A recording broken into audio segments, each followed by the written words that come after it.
Hey kids, this is Jacktastic 3D here, bringing you my very first Black Ops 2 commentary. I've had it a while. I put out videos done. I was gonna buy it, but nothing's come to light till today. It's Martin Luther King Day. I'm off. I'm free. We're all free.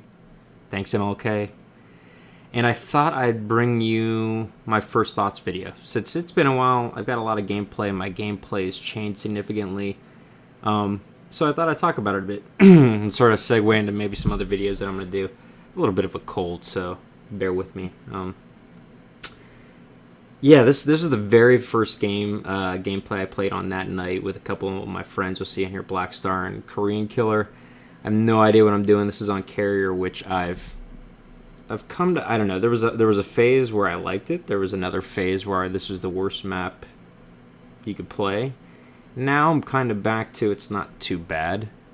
Specifically if you're trying to go for gold on your weapons and need long shots on your assault rifles, this is the map to do it on. What I find funny though is how I played this very first game, compared to how I play now.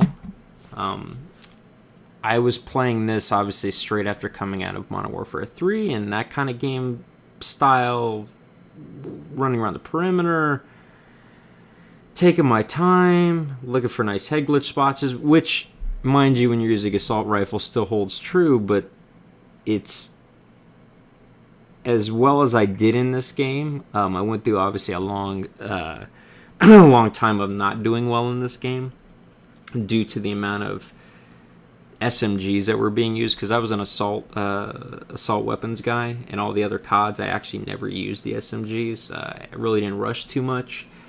But this game is a completely different bag of tricks, and I had to learn to. And actually, those at this point, I have all my SMGs. I have the diamond camo for those. I went through those, and now I'm going through the assault guns, which I'm at the FAL, if you were going in order.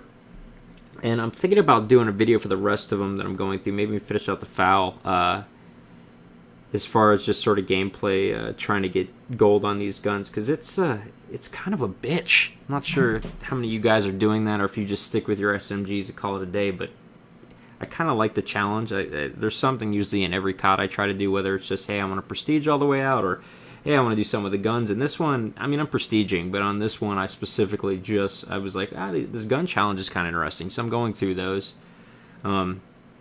just to sort of play with them, see how well I do with them, challenge myself, not get bored.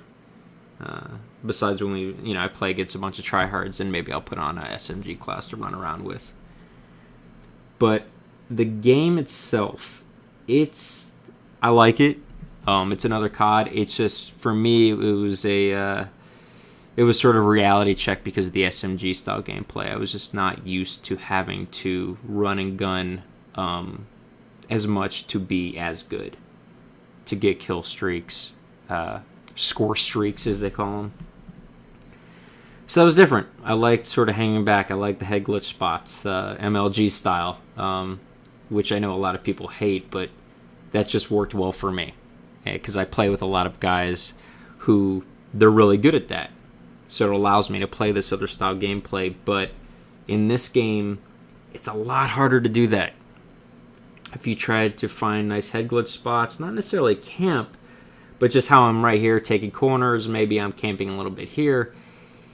The way the spawns work, I'd say 90% of the time you're probably going to get shot in the back, because there's always going to be a guy on the other side of the team who is running gunning with an SMG, and maybe at this point he has Ghost and you don't, so you're going to get shot in the back. And this happened consistently over the first month I played this game, till I started learning that the only way to sort of play against that was to counteract it by playing exactly the same way, which is flank, rush the spawns, sort of play the way a lot of the guys who get the 100+ games play, which is fine. It's just not something I always necessarily would try to do. Not to mention 100+ for a guy like me who plays 6v6 domination is not the easiest thing in the world. I think to the date, my highest maybe is 60 something. I think maybe I have a 70 game. I don't remember exactly. And those better games, I'll try to bring you some of those, since I legitimately am a your average gamer. I'm not the Lucas, Mark J's, and I'm not bringing you 120 plus games. I'm a team player. So with that first round, I'm like 14-6. I'm like, all right, well, this isn't too bad. It's so funny because after this game, I'm like, man, this isn't too bad. I kind of like this game, and then it just steadily was this decline over the next month. Fuck, I'm just getting my ass handed to me because I was still trying to use assault weapons, and I was still trying to figure that part of the game out because it's not very forgiving. And I'd recommend anybody who's just starting to pick this game up to start with the SMGs. Put on a run class and try playing maybe a little different than you did in other CODs, because this COD plays completely different in my opinion. I'd also recommend going crazy with the perk setup. There's no specialists in this one, so I found that running 5 perks works really well for me. 2 attachment, 5 perks, and then I don't run any of the tactical or danger close classes, your grenades. I have some classes with that, but I typically find running the extra perks and the couple attachments goes a long way.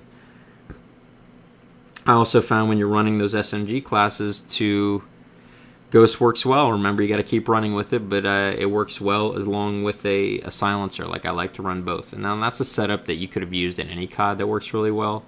This one, I almost found I needed to be competitive after a while. Specifically when the skill matchmaking took over. I think I'm a Prestige 5 now. And a bunch of the other guys I play with on my team are much higher prestiges and have higher KDs. And we get some good lobbies. For a while there, it's like every game you're going to get in, it's going to be a try-hard game, which is fine. I don't actually mind that. I know a lot of other YouTube commentators hate that because it sort of hinders their abilities to get these high-scoring games. But I personally think when I want to watch a lot of YouTube commentators, I'd rather see the commentators do well against people who are really good. Shows their skill, shows me maybe what I should be doing better. Getting 100 plus on scrubs doesn't necessarily help me do better in the game. Because it's just the luck of the draw, when you get up against guys. So, yeah. So every game seems to be a try-hard game. It's gotten a little easier, but once in a while I'll play in a night and it'll just be horrendous. What's funny about this game too? I typically have a tough time breaking the 2 KD mark, and in any of the CODs, I usually end up around a 1.7, 1.8 consistently. Because I play the point, I have a lot of captures, I don't just sit back the entire game. And this game, man, I just took a beating. Easily the first month, I had probably the lowest KD I've had in any COD. Now, note it was starting, but it was like a 1, maybe? And now I'm finally back up to a 1.68, I think, approaching the 1.7 mark, which is good, and I'm getting a lot better at getting that back up. But it's not my sole reason for playing this game or playing Domination. But it's something to be nice, consider I play with people like Blackstar, obviously, in this game. I think has, God, dude, I don't know, a 2.5 or a 3 or something insane like that. Bastard. I know he's going to listen to this. But yeah, it's a good game, and I'm having fun with the guns, so I'm going to try to bring you guys maybe some gun gameplays and some better gameplays, and go from there. But I go 20-11 on this first one because that's how this game works. 4 captures, 4 defends. And yeah, that's about it. All right, guys.